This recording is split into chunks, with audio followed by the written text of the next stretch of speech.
न्यायालय की एक गलती के कारण एक मासूम को, एक नाबालिग को अपने जीवन का 25 साल हार्डकोर क्रिमिनल के साथ जेल में बिताना पड़ा।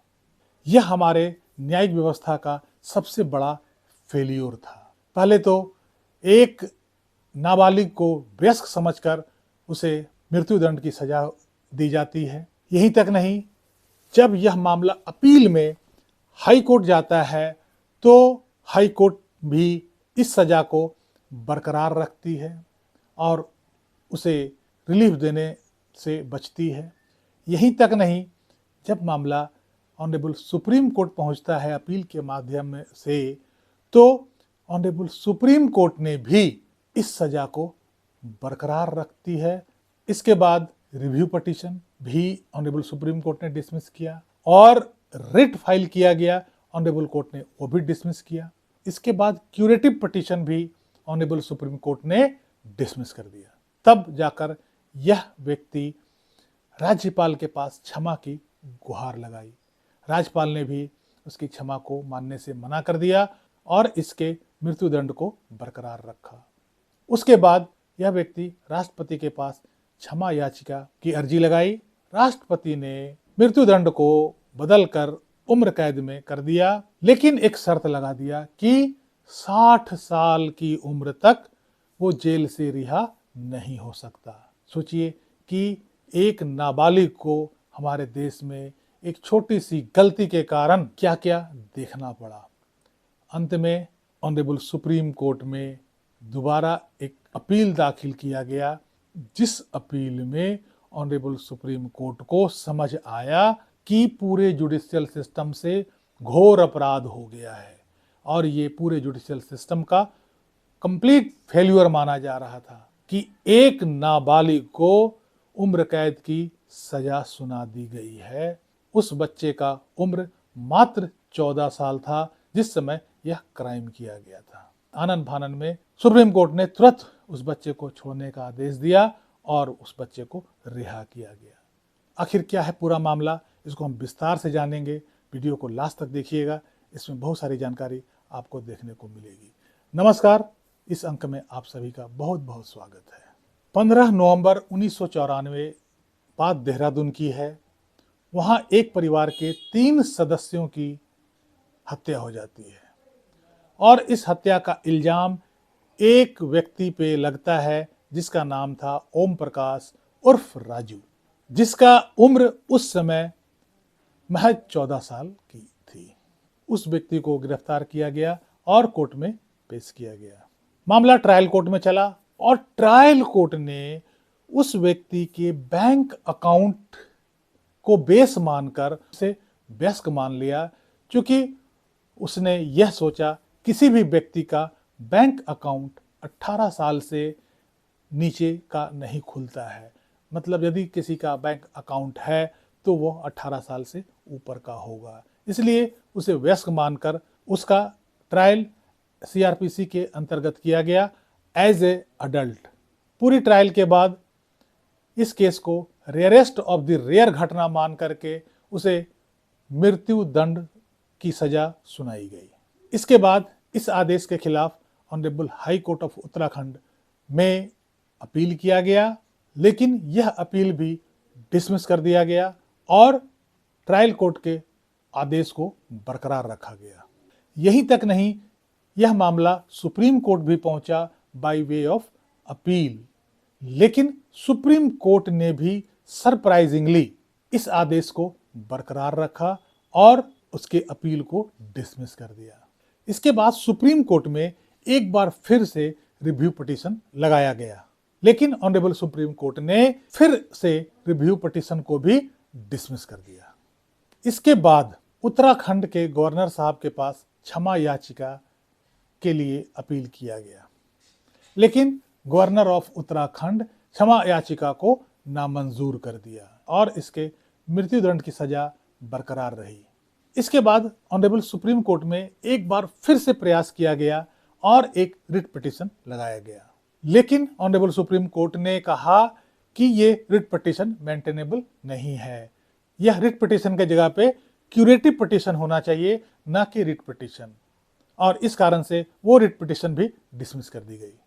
इसके बाद ऑनरेबल सुप्रीम कोर्ट में वो क्यूरेटिव पिटीशन लगाया गया, जिसमें उस बच्चे के उम्र का हवाला दिया गया, स्कूल सर्टिफिकेट लगाया गया, और जो क्लासिफिकेशन टेस्ट का रिपोर्ट था उस समय का वो लगाया गया, जिसका स्टेट ने भी रिप्लाई दिया, और रिप्लाई में ये कहा कि हाँ, उस समय उस बच्चे की उम्र 14 साल ही थी। मतलब स्टेट भी बच्चे को मान रहा था कि उस बच्चे का उम्र मात्र 14 साल थी जब वह क्राइम किया था। लेकिन इसके बावजूद भी वो पिटीशन डिसमिस कर दी गई। 2007 में राष्ट्रपति के पास एक मर्सी पिटीशन लगाया गया। मर्सी पिटीशन में राष्ट्रपति ने मृत्युदंड की सजा को उम्र कैद में बदल दिया, लेकिन एक शर्त लगा दिया कि 60 साल की उम्र तक ये जेल से रिहा नहीं हो पाएगा। इस बीच में 2005 में एक आरटीआई लगाया गया था, और आरटीआई में यह पूछा गया था कि आखिर कौन सा ऐसा डॉक्यूमेंट कोर्ट में लगाया गया या पुलिस द्वारा लगाया गया जिसके बेसिस पे इस नाबालिग को बालिग मान लिया गया और इसका मुकदमा अदालत में चलाया गया। तब जाकर पता चला कि वो एक बैंक अकाउंट है, जिस बैंक अकाउंट के बेसिस पे अदालत ने यह मान लिया कि यह बच्चा एक बालिग है, चूंकि अकाउंट 18 साल से नीचे का बच्चा का नहीं हो सकता था, ऐसा कोर्ट का मानना था। लेकिन जब बैंक से यह पता किया गया तो बैंक वालों ने यह कहा कि खाता तो किसी भी उम्र का बच्चा का खुल सकता है, भले ही उसे चेकबुक वगैरह जो फुल फैसिलिटी है वो नहीं दिया जाएगा, पर खाता किसी भी उम्र के बच्चे का खुल सकता है। इसके बाद सुप्रीम कोर्ट में फिर से क्यूरेटिव पिटीशन लगाया गया, लेकिन वो क्यूरेटिव पिटीशन भी रजिस्ट्री ने ही डिसमिस कर दिया, क्योंकि रजिस्ट्री का कहना था कि एक बार ऑलरेडी क्यूरेटिव पिटीशन लग चुका है, इसलिए ये second time curative petition maintainable नहीं है।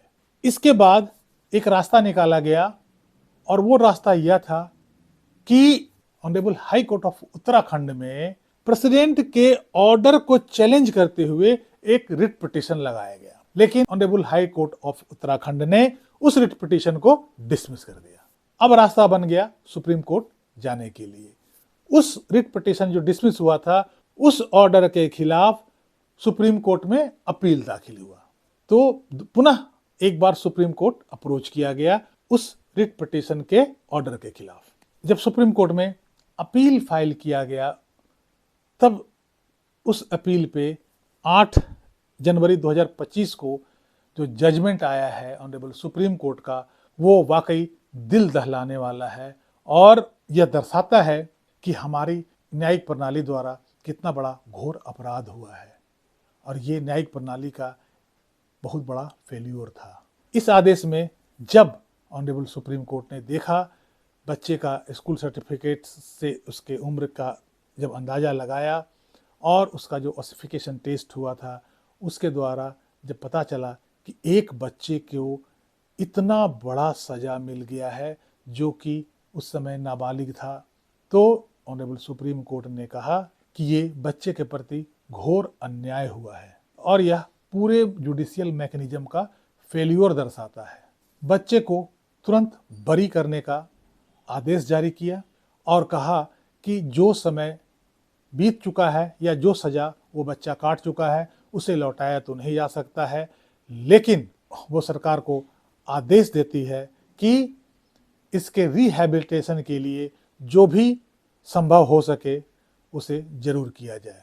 अब जरा सोचिए कि एक बच्चा जो एक्चुअल में नाबालिग था, वो 25 साल जेल में उन हार्डकोर क्रिमिनल के साथ कैसे बिताया होगा। जैसा कि हम जानते हैं, एडल्ट का केस सीआरपीसी के हिसाब से कोर्ट में चलता है, लेकिन यदि कोई नाबालिग ऐसा कोई अपराध करता है तो उसका केस सीआरपीसी के हिसाब से नहीं चलता है, बल्कि जुवेनाइल जस्टिस एक्ट के हिसाब से चलता है, जुवेनाइल कोर्ट में चलता है, और जिसका मैक्सिमम सजा 3 साल तक का होता है। हालांकि वो 1-2 साल में उसे छोड़ दिया जाता है, और वो भी जेल में उसे नहीं रखा जाता है, बल्कि बाल सुधार गृह में उसे रखा जाता है। जस्टिस जुवेनाइल एक्ट के सेक्शन 9(2) में यह कहा गया है कि किसी भी स्टेज में केस चल रहा हो, उसके किसी भी स्टेज में, या केस फाइनल भी हो गया हो,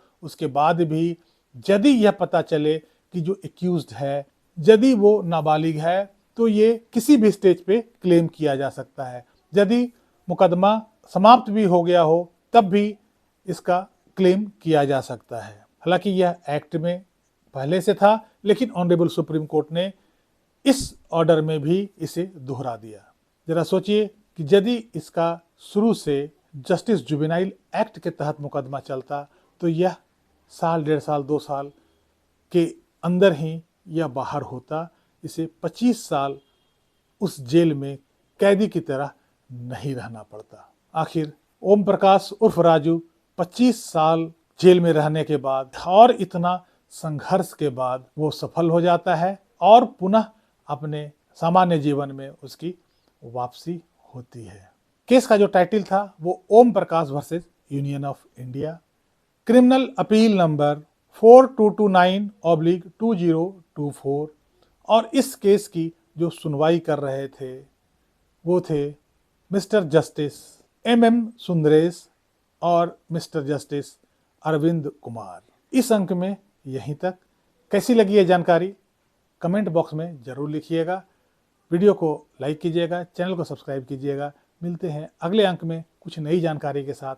तब तक जय हिंद, वंदे मातरम।